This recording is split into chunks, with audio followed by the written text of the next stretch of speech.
এই কয়েকটি সাংবিধানিক কমিটি আগে থেকেই স্বাধীন ছিল, এখানে সরকারের হস্তক্ষেপ করার কোনো আইনগত সিস্টেম ছিল না। কিন্তু আমরা দেখছি যে নিয়ম যেটাই হোক, ড্রয়ার থেকে একটা স্লিপ বেরোয় এবং সেই স্লিপ অনুসারেই যেভাবে নিয়োগ দেওয়ার কথা বলে দেয় সেই নিয়োগটা সেভাবে হয়। আপনারা জানেন যে অনেক ব্রিলিয়েন্ট ছেলেরা রাজনীতির কারণে চাকরি পায়নি, অনেক ব্রিলিয়েন্ট লোকেরা রাজনীতির কারণে চাকরি হারিয়ে ফেলেছে, এবং এটার জন্য সবচেয়ে বেশি সাফার করেছে রাষ্ট্র। আমাদের পার্শ্ববর্তী দেশগুলো পিএসসির ব্যাপারে কিন্তু কোনো আপোষ করে না, যেই গভর্নমেন্টে থাকুক, কারণ তারা দেশকে ভালোবাসে। দেশে যদি যোগ্য লোকেরা যদি সেখানে না থাকে প্রশাসনে বা তাহলে দেশটা দুর্বল হয়ে যাবে। এই জন্য আমাকে অনেক মন্ত্রীরা বলতো যে সচিবেরা ড্রাফট করতে পারতো না, তো ড্রাফটিংটা ছিল অ্যাসিস্ট্যান্ট সেক্রেটারি লেভেলের কাজ, কিন্তু দেখা যায় সচিবেরা ড্রাফটিং জানে। অনেক সচিব আছেন যারা ইংরেজিতে ড্রাফট করতে পারে। এই যে বিশাল একটা অধপতন আমাদের রাষ্ট্রের যে দুর্বলতা, এবং বিদেশে গিয়ে নেগোসিয়েট করতে পারে না, কারণ ইংরেজি অনেক সময় অ্যাকসেন্ট বুঝে। এটা ট্রু, এটা বাস্তবতা। সেই জন্য আমরা বলেছি যে পিএসসি সাংবিধানিক একটা কমিটি থাকবে, এখানে কোনো দলের, কোনো মন্ত্রীর, কোনো প্রধানমন্ত্রীর হস্তক্ষেপ এখানে থাকতে পারবে না। এটার বিরোধিতা করার তো আমি কোনো কারণ দেখতেছি না। আপনি কেন বিরোধিতা করবেন? তাহলে আপনি হস্তক্ষেপ চান। আপনি কেন বিরোধিতা করবেন? তাহলে আপনি দলীয়করণ চান।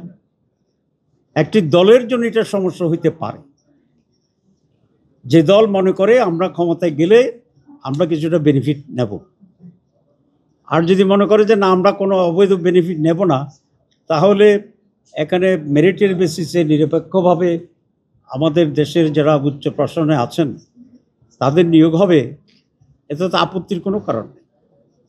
আমি বলেছি বয়কটের পরে যে তাহলে এই হাউসকে কনভিন্স করতে হবে যে নিরপেক্ষ, হস্তক্ষেপহীন, মেরিট ওয়াইজ একটি রিক্রুটমেন্ট যদি হয়, তাহলে দেশের কি কি অসুবিধা আছে এটা আমাদেরকে কনভিন্স করতে হবে।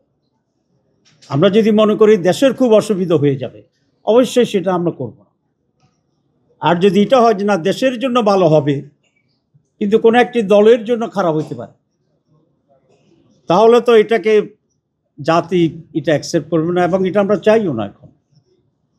এখন আমরা যেটা বলি যে সচিবালয়ে স্বৈরাচারের প্রেতাত্মারা আছে, তো তাহলে এরা কারা?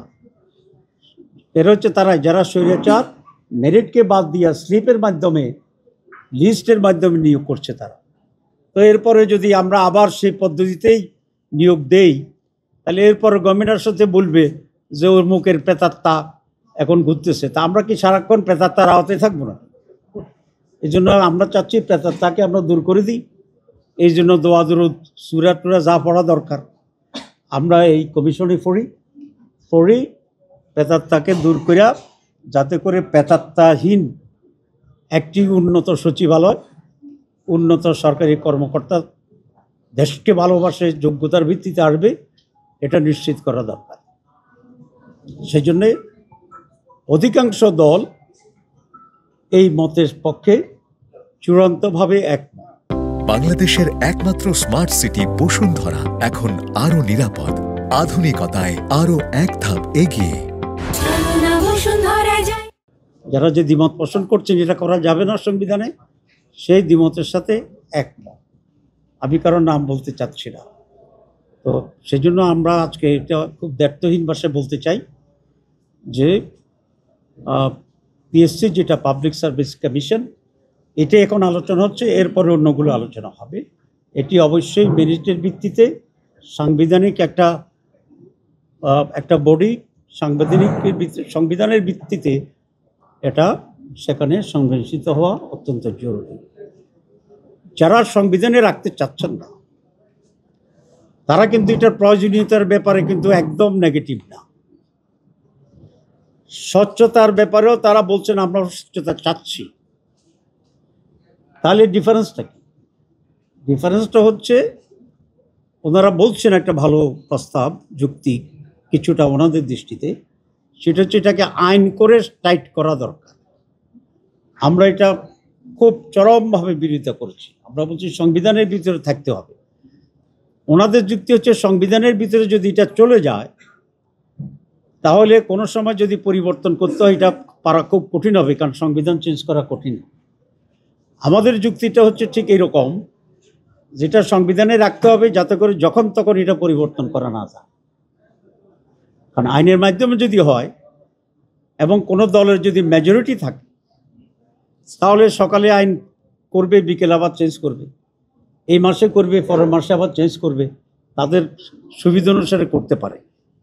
এই পরিবর্তনের এবং সুযোগের ফাঁক তৈরি করার যে এক ধরনের মানে স্পেস, এটা আমরা রাখতে চাই না। আমরা চাই জুলাই বিপ্লবের যে চেতনা, 54 বছরে দেশের মানুষের যে অভিজ্ঞতা, ন্যায্যতার যে অনুপস্থিতি, মেরিটের যে অবমূল্যায়ন এবং নিরপেক্ষতার যে দুর্ভিক্ষ, এই সবটাকে মিলে আমরা মনে করি যে কোনোভাবেই পিএসসি এই বিধানটি সংবিধানের ভিতরে বাইরে রাখার কোনো সুযোগ নেই। এবং অলমোস্ট মোর দেন 2/3 এটাতে অলরেডি এগ্রি করেছে। আমরা চেষ্টা করছি বিএনপি সহ যারা এটা একটু ডিফার করছে তাদেরকে বোঝানোর জন্যে, তাদেরকে কনভিন্স করার জন্যে, এবং অনেকে প্রকাশ্যে তাদের প্রতি আকুল আবেদনও জানিয়েছেন যে দেশের স্বার্থে আপনার এটা এখানে একমত হন, এটা আমাদের রাষ্ট্রের জন্য প্রয়োজন। তো আজকের প্রোগ্রামের প্রশ্ন নেব। আজকের প্রোগ্রামের মূল প্রতিপাদিত বিষয় আমি এখানে করছি।